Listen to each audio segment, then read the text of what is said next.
Hello everybody, this is the Plastic Commando coming to you today from deep behind enemy lines. Today's video is a continuation video in my series on custom tanks for Axis Allies WW1 1914. And of course today we're going to be looking at the awesome Austro-Hungarian Motorgeschutz tank that never actually made it on the battlefield.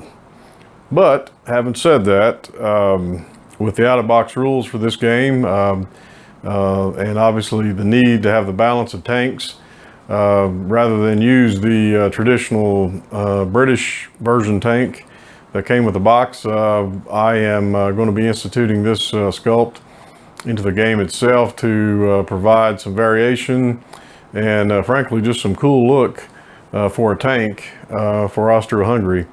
But the Motorgeschutz, which translated was more of like a motor gun, if you will. It was a tank that actually was put together by a German officer, Gunther Bursten, and it never really made it through the patent design. And it was presented to both the German Empire as well as the Austro-Hungarian Empire, and both soundly rejected trying to get a patent for this vehicle and put it into their military service. And so after 1911, the idea of using this tank in the Austro-Hungarian Empire as well as the German Empire just fell apart essentially.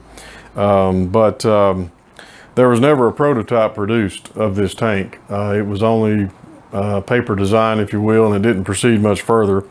The War Ministry apparently did not want to fund this project, and they simply just didn't have the faith that it was actually going to provide a service, I guess, within the military establishment. And of course, as years later we found out, as the war progressed, certainly tanks did make a big presence as they evolved throughout the course of the war. In 1914, the Austro-Hungarian army, though, did go to war, certainly along with Germany and the Central Powers. But Austro-Hungary never really was known for many armored vehicles, period. Had this tank made it off the design board, it was patented and put into play early on, since it was a design from 1911, could very well have had a big impact in the war and maybe the direction of the war itself, especially for the the forces of Austro-Hungary. But apart from just a few armored cars, perhaps, Austro-Hungary never had any tanks whatsoever in the army. So again, this is an example. We'll be taking some liberties, certainly, using this particular tank design in the game itself, and I just think it looks great, personally. What really made this tank unique in design, I guess, is the four arms that you see, two in the front, two in the back. It's a very interesting looking tank, very odd, but those arms, actually, the purpose of that was meant for the tank to try to go over an obstacle, uneven terrain. And then I guess even perhaps, crossing over some type of crater, or even perhaps a small trench work. As we found out, certainly you can see how the tank evolved in World War I, but the problems that the tank also had in actually going across battlefield tactics, the battlefield, and the change in tactics that the military establishments of each nation had to basically try to adapt to, because certain tanks were too large, certain tanks were too small, trying to go over trench works, and so other design patterns developed throughout the war. And this, even though it was never a prototype, was never finished, the design itself was extremely cool, that the arms were movable and they could have assisted in crossing over obstacles and uneven terrain that perhaps some other nation's tanks that actually did make it to the battlefield could not pass over, and essentially became stuck in a lot of times trying to cross, you know, a crater-filled battlefield. So that's one interesting aspect of this particular design that I did take notice is I think is really cool, and it would have been interesting to have, you know, been able to have read about this, at least in history books, as you know, having made a presence on the battlefield.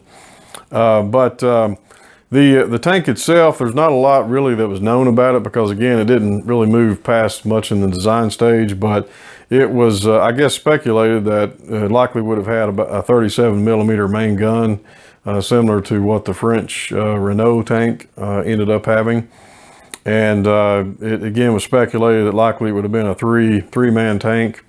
And also with the turret, similar to the French tank, it was speculated that certainly this would have been a turret that would have rotated from side to side. And that, again, had this tank been put into play, especially in 1914, perhaps could have been what would have considered to have been the first really modernized tank of the war itself.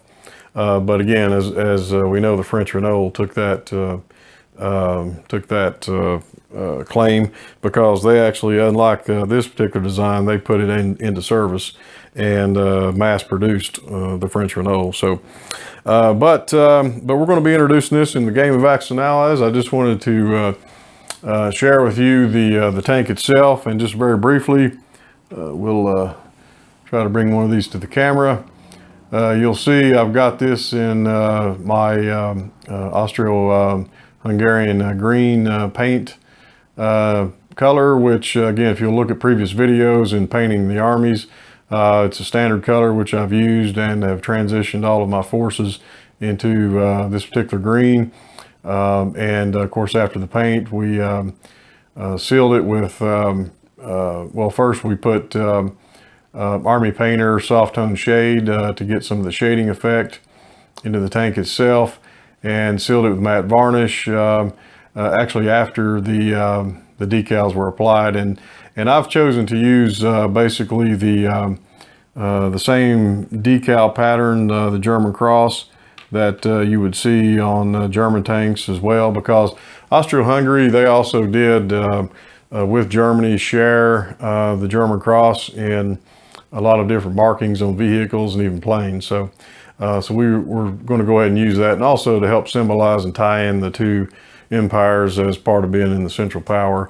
And then lastly, one other reason is that just trying to use the black cross itself in variation against this green pattern is a bit too dark and very hard to see. So, like the other the tanks we've talked about already, the decals, they come from I-94 Enterprises. Just excellent decals. The tank itself is a sculpt that can be found on Historical Board Gaming's website, or excuse me, Historical Board Gaming's Shapeways site. So I would encourage you to take a look at that if it's something you're interested in. It's still available, and again, it's just a cool addition to the game. So I would encourage you to check that out. This is again just the third video I wanted to show you in the introduction of custom tanks into my game. Welcome any feedback. I'm curious if any of you guys are using any sort of custom tanks as well in your game. And we'll be certainly making other videos as we get to additional nations and the variations of tanks as well. So hope you guys have a great day. This is the Plastic Commando, over and out.